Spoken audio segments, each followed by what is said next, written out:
Winter in Seoul. The subway on the way home from work is always the same.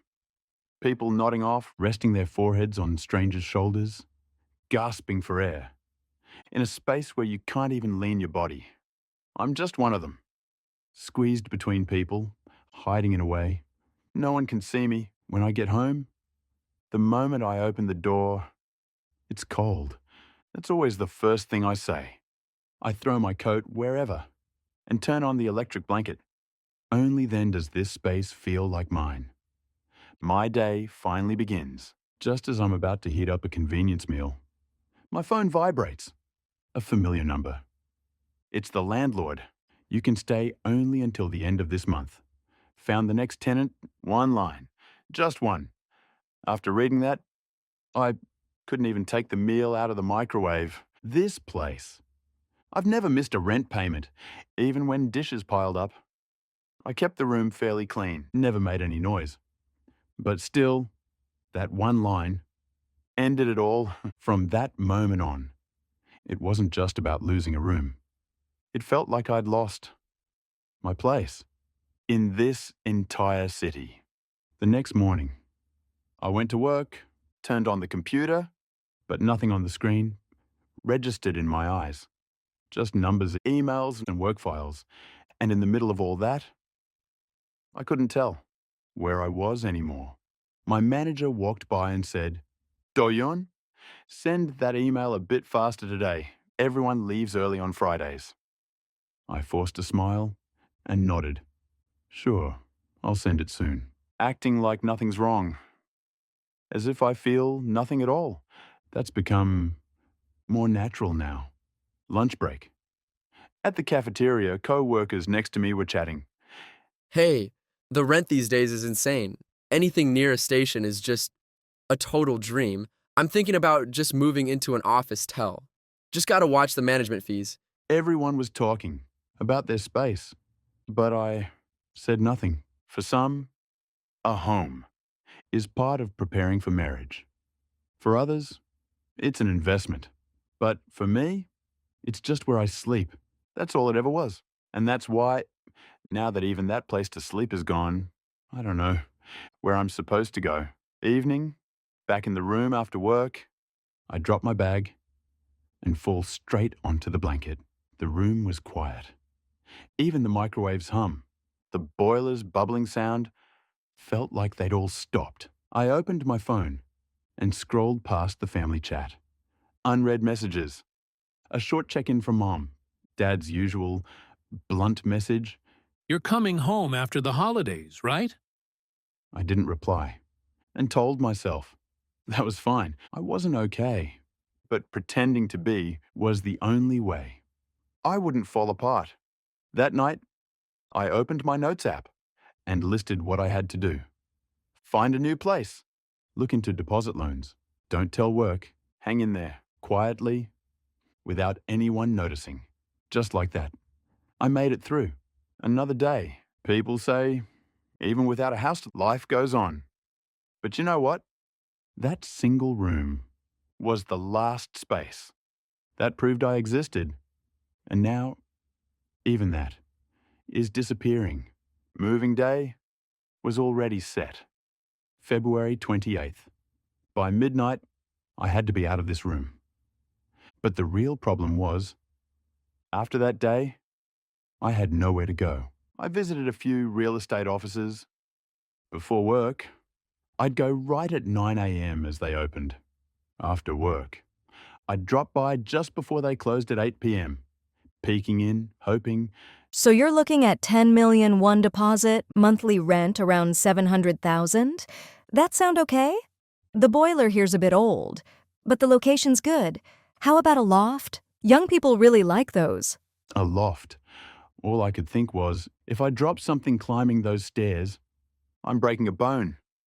But even that was out of budget. John's wasn't even an option.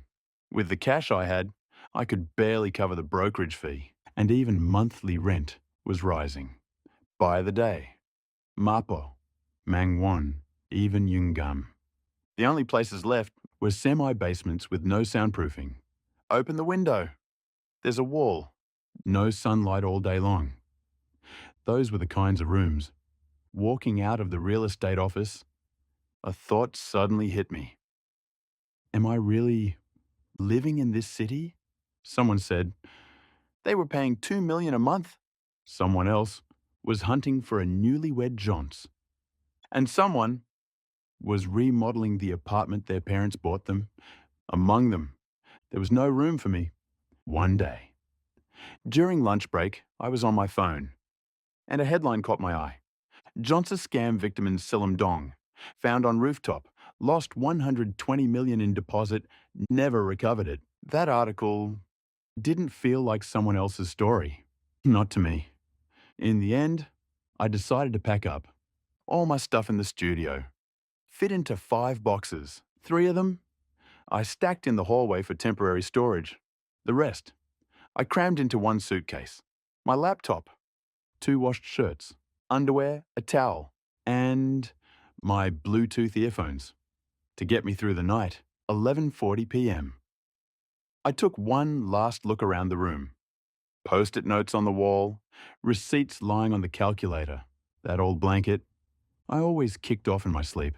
Everything was still there, but I couldn't live here anymore. I unplugged the electric blanket, closed the door behind me. As I typed in the passcode one last time, my hand trembled a little. It hit me. I'm really leaving. Before the clock hit midnight, I rolled my suitcase toward Hongdae. At that hour, the only place left for me was a Jimjilbang. In this city called Seoul, a 29-year-old man could easily find himself with nowhere to go. I entered the Jimjilbang, opened a shoe locker, and put on the key wristband. That tiny band felt like it was holding up my entire day. Checked in my bag, found a spot on the wooden floor, laid my suitcase by my head. My back was sweaty. My clothes smelled faintly of awkward fabric softener. My whole body felt out of place. And yet, I didn't cry, because this wasn't sadness. It was something more like, I have to endure. People say Seoul is open to everyone, but not everyone can afford to live here. Tonight, I lost my room, and for the first time, I felt like I didn't know where I even was. The first night at the Jimjilbang wasn't as exhausting as I expected. I wasn't sleepless or aching anywhere, just I wasn't used to it. So I stared at the ceiling blankly, with my eyes open. On the flat wooden floor under the orange lights, there were lots of others besides me. Someone was on a laptop. Someone else had earphones in. Some were sleeping wrapped tight in blankets. Somehow, it all felt familiar, like everyone had their own reasons, their own stories. And I was just one of them. 6 a.m. in front of the bathroom mirror. I hesitated with the razor in my hand. Should I do this at the office or here? In the end, I turned on the water, soaped up at the sink, sneaking glances at others around me. The soap smelled unfamiliar. The towel was thin. Still, I washed silently, then changed into a clean shirt. At work, I wanted to keep my image as the guy who looks put together. Didn't want people to pity me or think I looked lonely. So yeah, my shirts, I pressed them every night. And my shoes, I wiped them with tissues before bed. And I told no one. Lunchtime. Colleagues gathered at the table, chatting. Hey, no one's going on a trip for the holidays? Jeju flights are already sold out. You going anywhere with your girlfriend? I just smiled, nodded slightly, and drank my water. Between that table and the Jimjilbang I stayed in was a gap much wider than 10 kilometers. One night, I even crashed at a friend's place.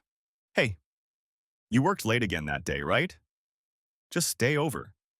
Come on, shower and crash. I live alone anyway. I thanked him. And yeah, I knocked out hard. But the next day, I couldn't stay there any longer. He didn't say anything. And that, somehow, felt worse. So I quietly packed my things and left. The next temporary shelter was a Goshiwon. Tiny room, a window no bigger than a palm. When I opened it, all I could see was the wall of the next building. At night, I could hear the guy next door, snoring, as if he were right beside me. Some nights, I didn't know if I was sleeping or just enduring. Lying in that narrow room, you start to shrink. Your voice gets smaller, your breathing quieter. Even your presence starts to fade. A few days passed like that. One day, my mom called me on video. I told her. I was on the subway.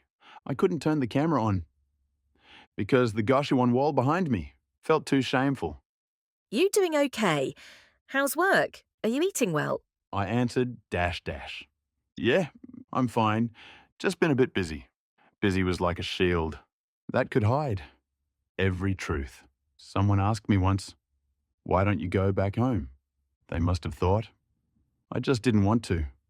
But the truth is, if I go back, it feels like I've lost to this city, and I just can't do that. One night, sitting against the Goshiwon wall, earphones in, I played some old jazz I'd saved long ago. No real reason. I just needed quiet music. And at that moment, a thought struck me.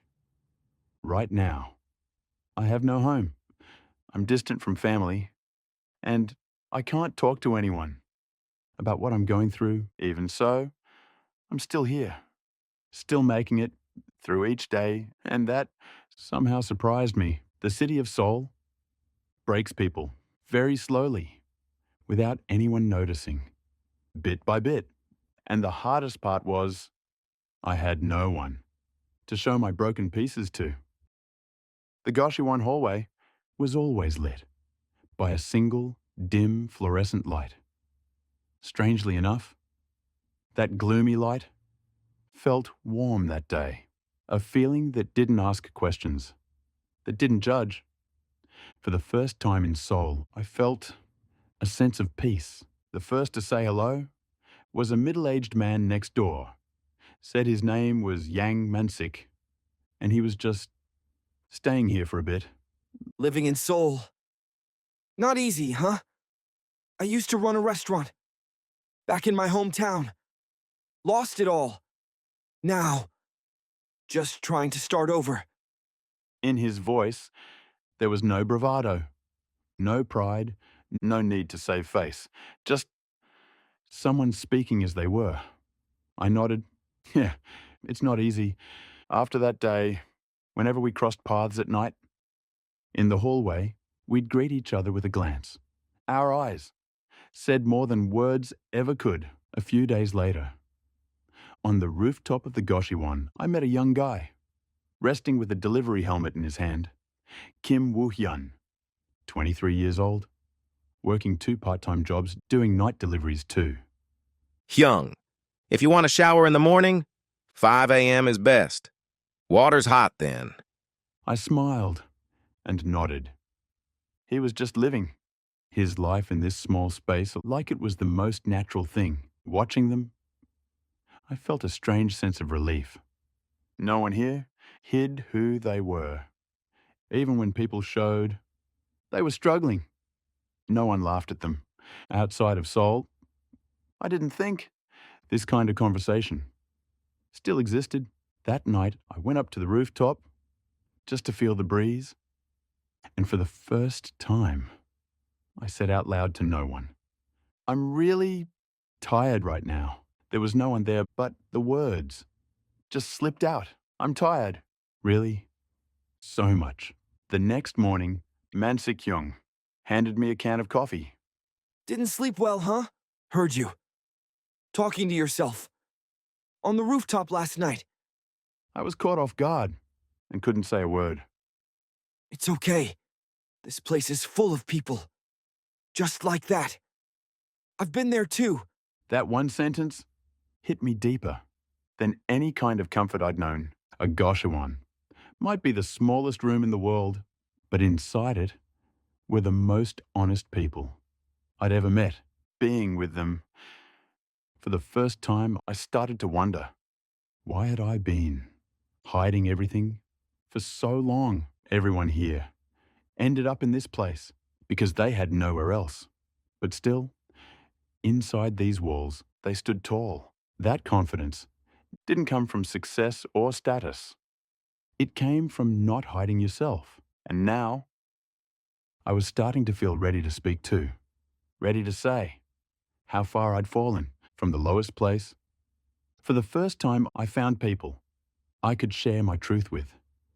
Things I could never ask in higher places. I could quietly ask here whether those words came back to me or not. It didn't matter, because for the first time, I started to understand myself. For the past few days, Mom kept trying to contact me. First, a missed call, then a text, and then a video call request. I kept pretending not to notice. Number. It wasn't that I was ignoring it. I just couldn't face it. I couldn't bear to let her see me like this. But that day, suddenly, I turned on the camera. I just answered. As soon as Mom's face appeared on screen, I instinctively turned toward the window, adjusted the background so nothing would show. Doyun, oh my dash dash. Let me see your face. You've lost weight. You're not eating properly, are you? No, I'm eating fine. Just been busy lately. Yoja Yoma. What's keeping you so busy? Are you working overtime these days? I just nodded. That day, Mom didn't say much, but she kept smiling. Still, that smile felt uneasy somehow. Right before ending the call, she said dash dash.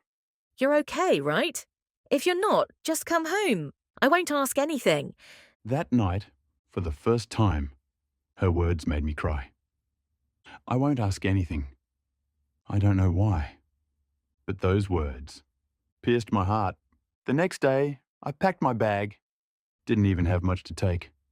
Just a few changes of clothes, checked out of the Goshi one, and headed to the train station. From Seoul Station to my hometown station, an hour and a half.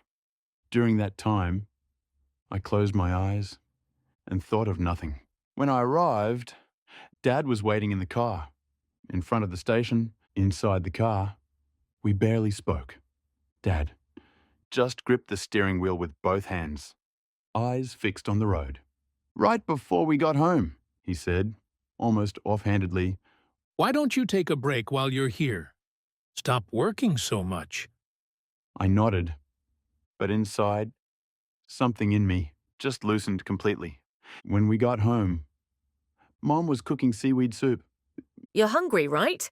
I made some seaweed soup. It's not your birthday, but I just felt like making it. Without a word, I picked up my spoon. The side dishes were kimchi, stir-fried anchovies, rolled omelette. That simple dinner table, just for that moment, felt warmer than any banquet. When I was young, I used to think this house was too small, too suffocating. The rooms were tiny. Mom nagged a lot. Dad hardly spoke. But now, I realized all those things were the background. That made me human. And I only understood that after I left for Seoul and lost even a single room. That evening, Dad poured himself a drink and said, dash dash. You should start looking for a new place. I was surprised. He never brought things up first. Well, it's not a big deal.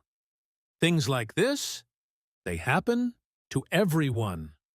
Those words were unexpected. I always thought of Dad as blunt, strict, and practical. But in that moment, he didn't treat my failure like a failure. And that shook something in me. That night, lying in bed in my old room, I stared up at the ceiling. The room was small, but inside it was quiet. No noise, no anxiety. For the first time in a while, I felt like I existed without disappearing. In Seoul, I had to endure, pretend, and hide, just to not vanish.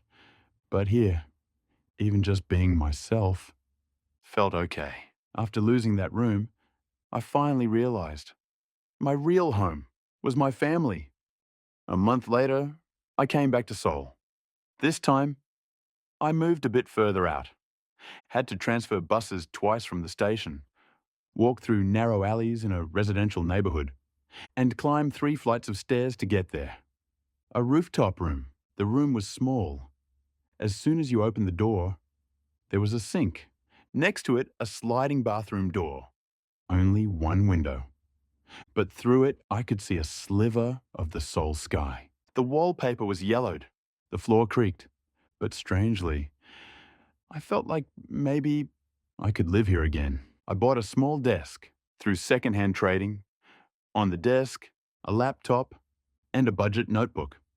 There was no bed, so I laid down 2 layers of blankets and placed an electric pad on top. Some might say it looked shabby, but for me, in this tiny room, for the first time, I felt something like stability.